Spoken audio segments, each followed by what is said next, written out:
अस्सलाम वालेकुम दोस्तों, अपनी नेक्स्ट वीडियो के साथ को वेलकम करता हूं अपने इस चैनल में। उम्मीद है सब खैरियत से होंगे। तो चलते हैं आज के अहम न्यूज़ की जानिब। सबसे पहले तो कनाडा और यूरोप का जो वर्क परमिट मुआहिदा है, इसका क्या फ़ायदा है, इसके बारे में क्या अपडेट हैं। बहुत सारे दोस्त इसके बारे में कमेंट करते हैं, पूछते हैं। इस पे मैं डिटेल के साथ आज बात करूंगा। उसके बाद इंग्लैंड का नया इमिग्रेशन सिस्टम अनकरीब शुरू होने वाला है, इस पे बात करेंगे। यूरोपियन इमिग्रेंट्स के लिए एक बुरी खबर है, इस पे बात करेंगे। उसके बाद 2500 की नौकरियां और स्पेन की आबादी की नई रिपोर्ट जो जारी की गई है, जिसको हम मरदमशुमारी भी कह सकते हैं, उस पे बात करेंगे वीडियो के आखिर में। तो सबसे पहले तो दोस्तों बात करते हैं कनाडा और यूरोप के बारे में। जो अपडेट्स हैं, जो मुआहदा है, इसकी डिटेल, जो कि बहुत सारे दोस्त जो हैं इसमें कन्फ्यूजन का शिकार हैं। तो डिटेल की तरफ जाने से पहले आपको बताता चलूँ, नीचे दो चैनल्स हैं जिनका मैंने लिंक दिया, चैनल नंबर 1, चैनल नंबर 2। उस पर लाजमी जाके उसको क्लिक करें और उसको सब्सक्राइब करें। वहाँ पे काफ़ी इन्फॉर्मेटिव वीडियोस हैं जो आपके लिए काफ़ी कारआमद साबित हो सकती हैं। लाजमी तौर पर इन चैनल्स को विज़िट करें। दोस्तों, कनाडा और यूरोप वर्क परमिट के मुआहदे के बारे में बहुत सारे ऐसे दोस्त हैं जिनको सही तौर पर इल्म नहीं है। आज मैं आपको एक लिंक नीचे प्रोवाइड करूंगा, जो कि लिंक नंबर 1 होगा, जिसमें जो कैनेडियन ऑफिशियल इमिग्रेशन वेबसाइट है, वहाँ पे जो डिटेल दर्ज है इन इंग्लिश लैंग्वेज में, वो आपको इस लिंक में मिल जाएगी। वहाँ पे आप अगर क्लिक करके उसको रीड करेंगे तो इस मुआहदे के बारे में A to Z 100% लफ्ज़ ब लफ्ज़ जो करेक्ट इन्फॉर्मेशन है वो आपको मिल जाएगी, क्योंकि ये सरकारी वेबसाइट है। तो यहाँ पे जो मैं आपको इसके बारे में बताऊंगा वो ये है कि बहुत सारे हमारे दोस्त इस कन्फ्यूजन में हैं कि हम इस जैसे मुआहदों से फ़ायदा उठा सकते हैं और बहुत इजीली फ़ायदा उठा सकते हैं। ऐसा मुमकिन नहीं है। ये मुआहदे ख़ास तौर पे एक लेवल के लिए उन्होंने बनाए हैं, जो कि सीटा मुआहदा है। उसके तहत ये तमाम मामलात हो रहे हैं, जिसमें विज़िट है, इसमें बिज़नेस है, विज़िट है, इसके साथ साथ कंपनीज़ के आपस में एक्सपीरियंस शेयरिंग है। ऐसी वैकेंसी जो है वो उसके तहत जो है ये तमाम चीज़ें हो रही हैं। यहाँ पे वही लोग फ़ायदा इससे उठा सकते हैं जो इस जैसे मामले से गुजर रहे हैं। यानी कि अगर आपकी ऐसी कंपनी में है, IT फॉर एग्जांपल एक कंपनी है जिसमें आप जॉब कर रहे हैं और आप अपना एक्सपीरियंस जो है वो मज़ीद बढ़ाना चाहते हैं, और आपकी कंपनी कहती है कि आप कनाडा की हमारी ब्रांच में जाके काम करें, और वहाँ की ब्रांच वाले जो कैनेडियन है वो चाहते हैं कि स्पेन में आके काम करें या जर्मनी में आके काम करें, तो इसको इस मुआहदे से मदद मिलेगी। आप वहाँ पे 1 साल काम कर सकते हैं, 2 साल काम कर सकते हैं और वहाँ पे रह सकते हैं। इसी तरह बिज़नेस में भी यही है।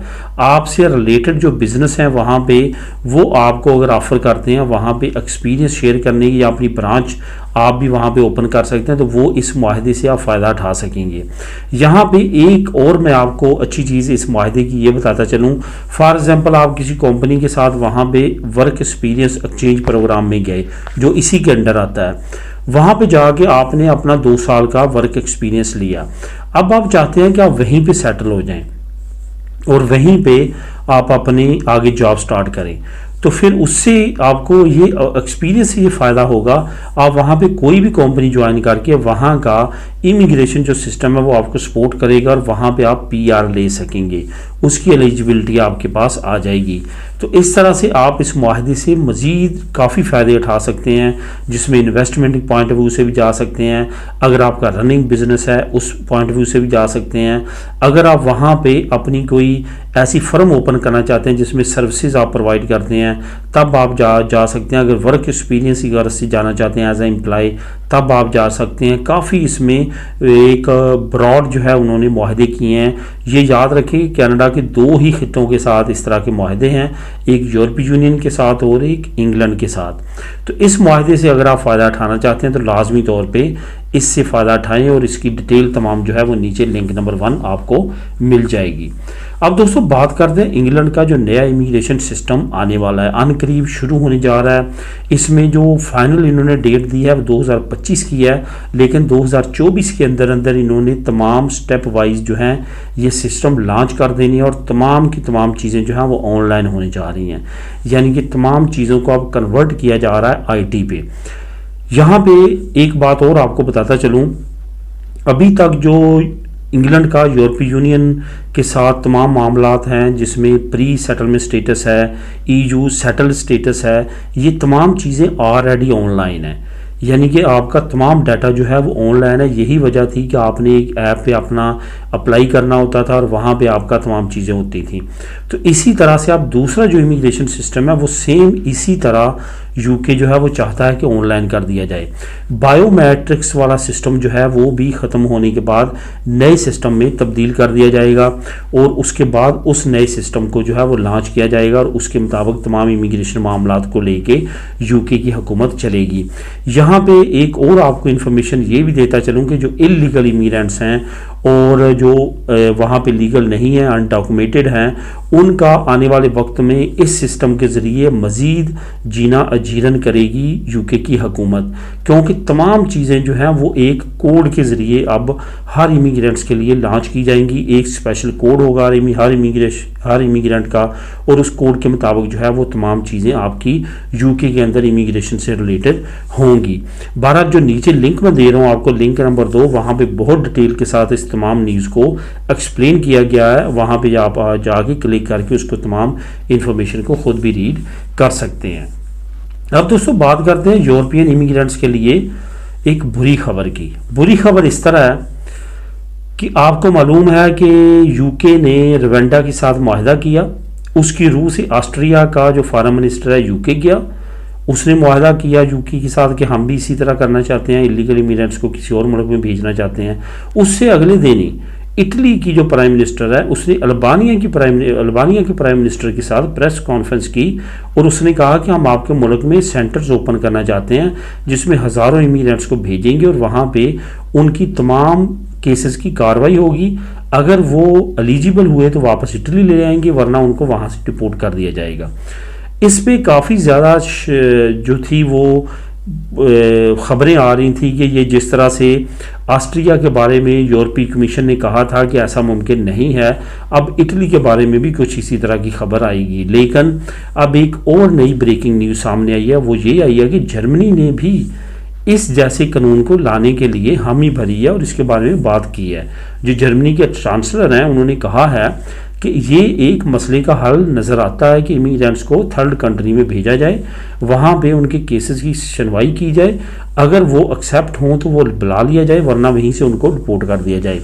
इस पे अब काफ़ी ज़्यादा हैरत इस वजह से भी आ रही है कि जर्मनी वो मुल्क है जो कि यूरोपीय यूनियन के बहुत सारे रूल एंड रेगुलेशन को रन करता है, यानी कि बहुत सारी जो है उसकी इन्फ्लुएंस है यूरोपीय यूनियन की कवानीन में, शेंजन स्टेट्स के कवानीन में, क्योंकि ये यूरोपीय यूनियन का और शेंजन का एक मेन वेल्थी कंट्री है। इसकी काफ़ी ज़्यादा जो है वो यूरोपीय यूनियन में और शेंजन स्टेट्स में सुनी जाती है और ज़ाहिर है इसकी जो कवानीन है वो यूरोपीय यूनियन की कवानीन पे भी असरअंदाज होते हैं। इस खबर के बाद अब ऐसा लग रहा है कि यूरोपीय यूनियन आने वाले वक्त में कुछ ऐसा कानून लेके आ रही है, असाइलम सीकर रेफ्यूजीज़ को इस तरह के सेंटर्स में भेजा जाएगा और वहाँ पे उनके केसेस की जो है वो सुनवाई होगी। अगर वो एक्सेप्ट होंगे तो उनको यूरोपीय यूनियन के ममालिक में बुलाया जाएगा, वरना वहीं से डिपोर्ट किया जाएगा, जो कि असाइलम सीकर्स के लिए, रेफ्यूजीज़ के लिए एक ख़तरनाक खबर साबित हो सकती है। बहरहाल इसका लिंक नीचे मैं लिंक नंबर 3 दे देता हूँ, आप ख़ुद भी इसके बारे में रीड कर सकेंगे कि जर्मनी के चांसलर ने इसके बारे में क्या कहा है। अब आखिर में बात करते हैं 2500 नौकरियों की और स्पेन की आबादी का जो नया डाटा सामने आया है। सबसे पहले तो 2500 यूरो की जो नौकरियां हैं वो ऑस्ट्रिया ने स्पेन से लोगों को मांगा है कि हमें एक तो कमारेरों की ज़रूरत है जो कि आमतौर पे होटल्स वगैरह में बहरे होते हैं, उनकी ज़रूरत है, दूसरा रेस्टोरेंट्स होटल्स में, और दूसरा जो है वो ड्राइवर्स की ज़रूरत है। ड्राइवर्स इसमें बस के ड्राइवर्स भी हो सकते हैं और बाकी जो ड्राइविंग्स हैं वहाँ पे भी। ये तो बात कंफर्म है कि जो ड्राइविंग की जॉब्स हैं वो किसी भी यूरोपीय मुल्क में, शेंजन स्टेट में आपके सेटल होने के लिए बहुत ज़्यादा जो है वो कलीदी किरदार अदा करती हैं। आपके पास अगर ड्राइविंग लाइसेंस है और आप किसी शेंजन स्टेट में जाके सेटल होना चाहते हैं तो आपके लिए बहुत ज़्यादा इजी हो जाता है, क्योंकि वहाँ पे डिलीवरी की जॉब्स बहुत ज़्यादा है जो कि जाते आपको मिल जाती हैं और उससे आप अर्निंग भी अच्छी कर लेते हैं। यही वजह है ऑस्ट्रिया ने भी स्पेन से लोगों को मांगा जो कि बसेस चला सकें और आम ड्राइविंग की जॉब्स कर सकें।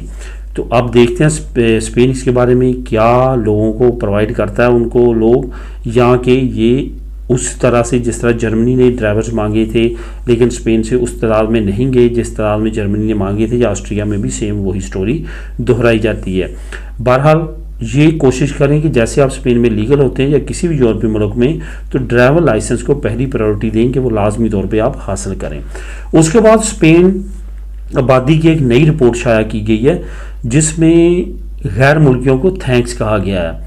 इसका लिंक मैं नीचे आपको लिंक नंबर 4 आबादी से रिलेटेड जो न्यूज़ है उसका दे दूंगा, वो आप ख़ुद भी रीड कर सकेंगे। अब जो टोटल आबादी है वो 4,83,00,000 के करीब है स्पेन की, जो कि बहुत अच्छी आबादी है। एक साल में 1 लाख कुछ जो है वो आबादी बढ़ी है। एक कंपेयर टू इटली इस वक्त क्राइसिस में है, वहाँ पे आबादी नहीं बढ़ रही और काफ़ी वो परेशान है। लेकिन स्पेन में ये अच्छी खबर है कि इमिग्रेंट्स की वजह से, जो कि नीचे आपको मैं लिंक दूंगा, वहाँ पे भी उन्होंने थैंक्स टू अक्सरा खैरोस कहा है। तो गैर मुल्कियों की आबादी की वजह से जो है वो पॉजिटिव रहा है स्पेन, इसकी आबादी जो है वो नेगेटिव या माइनस में नहीं गई। तो ये एक अच्छी खबर है जो कि स्पेन की आबादी के लिए आने वाले फाइनेंशियल क्राइसिस को कम करने के लिए बहुत अच्छी है। तो दोस्तों, ये थी आज की अहम न्यूज़ और इन्फॉर्मेशन। मिलेंगे नेक्स्ट वीडियो में नई अपडेट्स के साथ। अल्लाह हाफिज़।